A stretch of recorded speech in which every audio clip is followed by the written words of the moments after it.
59 years old, and that was kind of a rite of passage to go out and kill your first squirrel.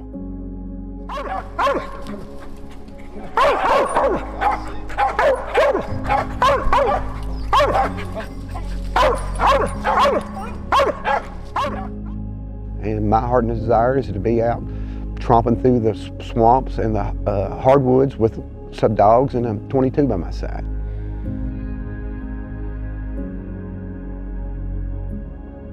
You know, everybody used to have a horn. That was first dog technology right there to call your dog with. So we always give a little horn blow to warn them, to tell them that we're coming, like we hadn't already shot guns and got dog barking and threw a lot of gravel. So How does that go? we're gonna blow the horn.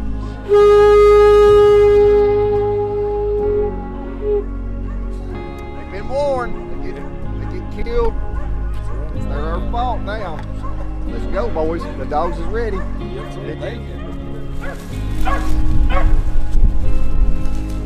I like it a lot.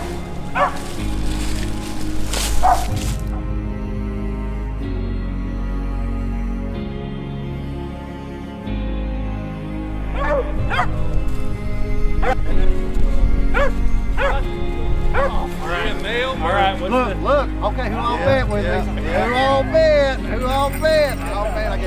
I love shooting a 22 rimfire, and I love the camaraderie with people. You can go out and hunt and talk. You don't have to be quiet. You don't have to slip around. You see different country.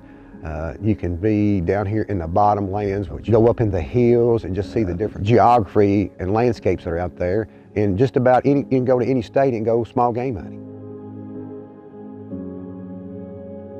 Watch for it. Get it up, get it, Boogie, get it, Boogie, get it, Boogie, get it, dog.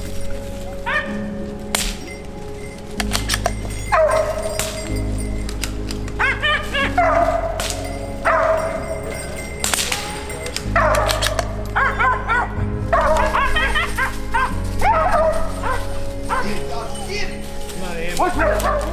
Back.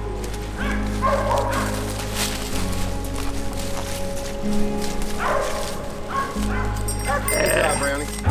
Doing pretty good.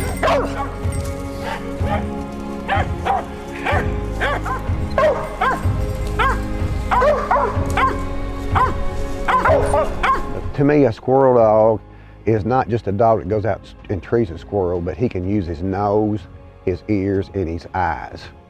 I don't like a really big dog, somewhere between 30 and 40 pounds, something that can hold up all during the day. I used to horse hunt quite a bit, so a little small dog, they can hold up, but I'd rather have a medium-sized dog.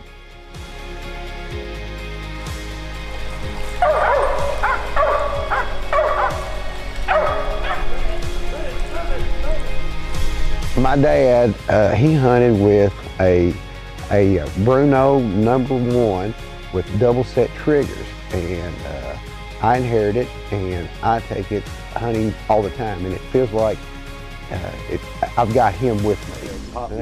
The limit is 6. There's only 5 in here. I need one more. I have killed 2 with one shot before. The world's greatest. 2 with 1. I have done it. Here's your hard time. Do I even have to comment on that? I mean, and I had a witness.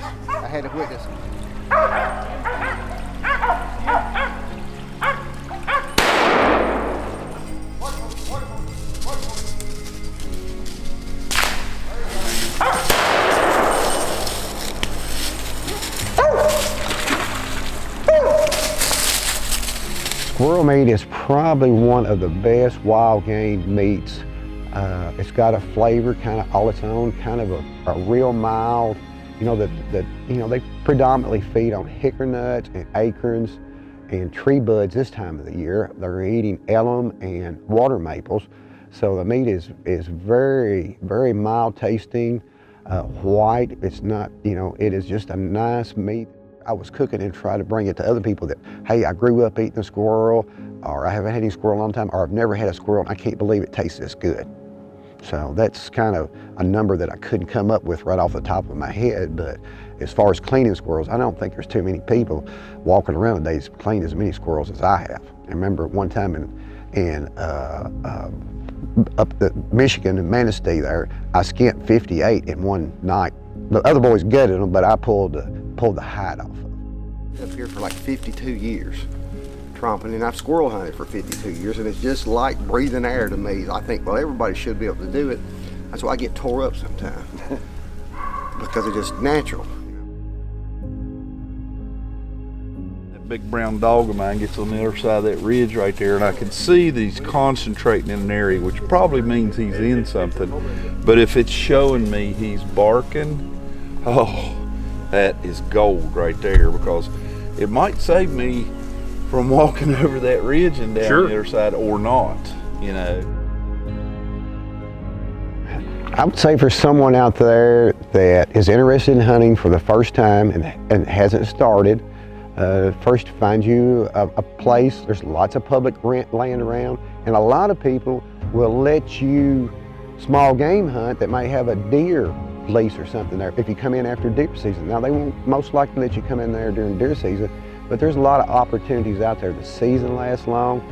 Find you a place, read the regulations, get your equipment there, make sure you're proficient with it, and when you go, the intent that after you harvest the game that you either cook it yourself or you find somebody out there that desires that game. It might be you go quail hunting or rabbit hunting, you've got a short period of time, but you've got a long extended squirrel season that you can utilize the meat, and you know, you just take it and try it different ways. Crock pot, you know, it's nothing difficult to cook.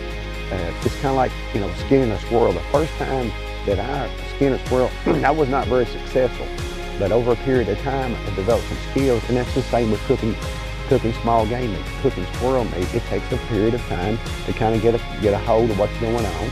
The internet is full of recipes and ways to cook squirrel meat, so just grab a gun, 22, shotgun, whatever you're proficient with, and get your license, head to the woods, and get a mess of squirrels, bring them back, clean them. Watch